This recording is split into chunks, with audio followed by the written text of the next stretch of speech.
आज हम लोग प्रीपोजिशन पढ़ेंगे, इसके अंदर इन, ऑन और अंडर, ये तीन शब्दों को समझेंगे। ठीक है, वर्ड्स को इन, ऑन और अंडर का प्रयोग हम कैसे करते हैं। जैसे इन, आई एंड इन का मतलब क्या होता है? अंदर। अंदर, इनका मतलब अंदर। और ओ एंड ऑन का मतलब ऊपर। ऊपर। और you and D E R, under. Under का मतलब नीचे। नीचे। जैसे दिख रहा है ना, ये फिगर में दिख रहा है सबको। ये क्या बना है? एक बॉक्स है, बॉक्स के अंदर क्या है? बॉल है। तो इन द बॉक्स हुआ ना, the ball is in the box. और ये वाली बॉल कहाँ पर है? बॉक्स के ऊपर। ऊपर है। तो क्या होगा? द बॉल इज, हाँ क्या होगा? On the box. On the box. ये वाली बॉल कहाँ है? बॉक्स के नीचे। नीचे है। तो क्या कहेंगे? The ball is under the box. हमें जो है यही समझना है कि जो चीजें, जैसे कोई भी चीज किसी के अंदर होती है तो वहां पर किसका प्रयोग होगा? इन का। और ऊपर होगी तो ऑन का, नीचे होगी तो अंडर का, ऊपर हुई तो ऑन, नीचे हुई तो अंडर, और अंदर हुई तो इन का प्रयोग। जैसे हम लोग ये ग्लास है, ठीक, ये एक पेन है। अगर ये पेन हम लोग इसके अंदर डाल देंगे तो क्या होगा? इन द ग्लास ना। और ये अगर मान लो इसके ऊपर रख दिया हम लोग ऐसे, तो क्या हुआ? हाँ, very good, on the glass. On the glass हो गया। और ऐसे नीचे तो क्या हुआ? Under the glass. क्या हुआ? Under the glass. समझ में आ रहा है ना? The pen is in the glass, the pen is on the glass, the pen is under the glass. वैसे तो टम्बलर होता है, लेकिन हम लोग इसीलिए इसे मतलब ग्लास ही कहेंगे। ठीक, और सबको ये समझ में आया? इन, ऑन और अंडर का प्रयोग कैसे करते हैं? अंदर, जब कोई चीज किसी चीज के अंदर होती है तब किसका प्रयोग होगा? इनका। ऊपर होगी तो ऑन का, नीचे होगी तो अंडर का। ठीक है, चलो हम लोग ये एक्सरसाइज यहाँ पर लिखी हुई है, ये एक्सरसाइज हम पढ़ेंगे। आप लोग बताइएगा किसमें कौन से प्रीपोजिशन का प्रयोग करेंगे इन, ऑन और अंडर में। अभी तीन ही सीख रहे हैं, इन, ऑन और अंडर। पहला क्या है? The bird is dash the branch. Branch मतलब शाखाएं, डालियां ना, शाखा होती है पेड़ की, डालियां जानते हो ना। तो चिड़िया कहाँ पर है? ऑन का प्रयोग हो गया यहाँ।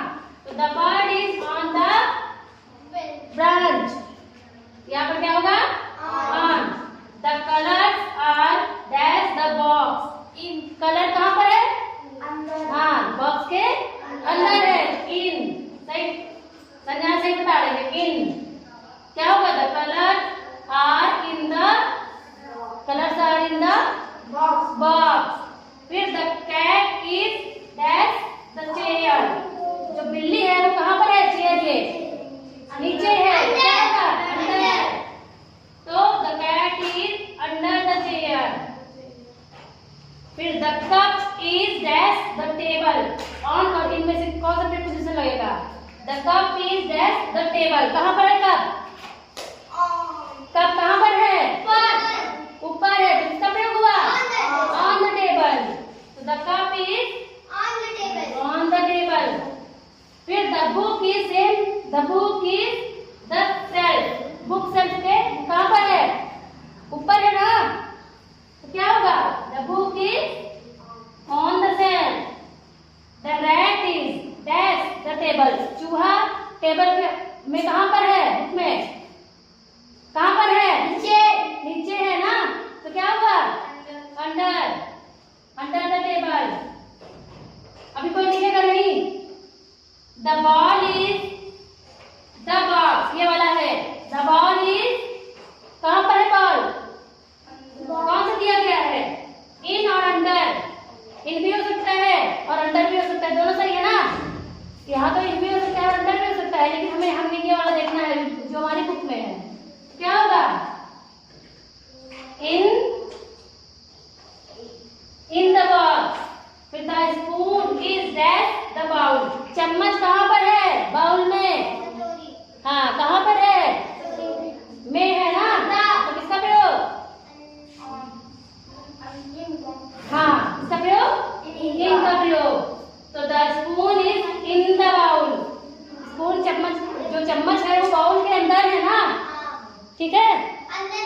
हाँ अंडर। जैसे मान लो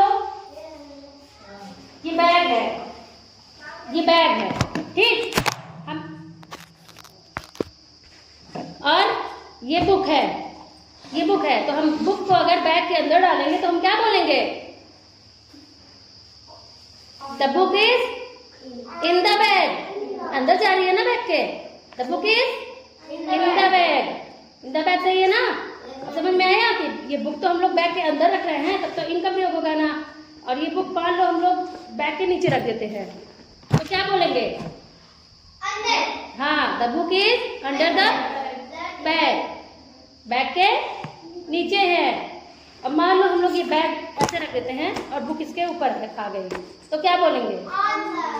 on the bag. On the bag ना, समझ में आया? On the bag, in the bag और अंडर द बैग। समझ में आ गया?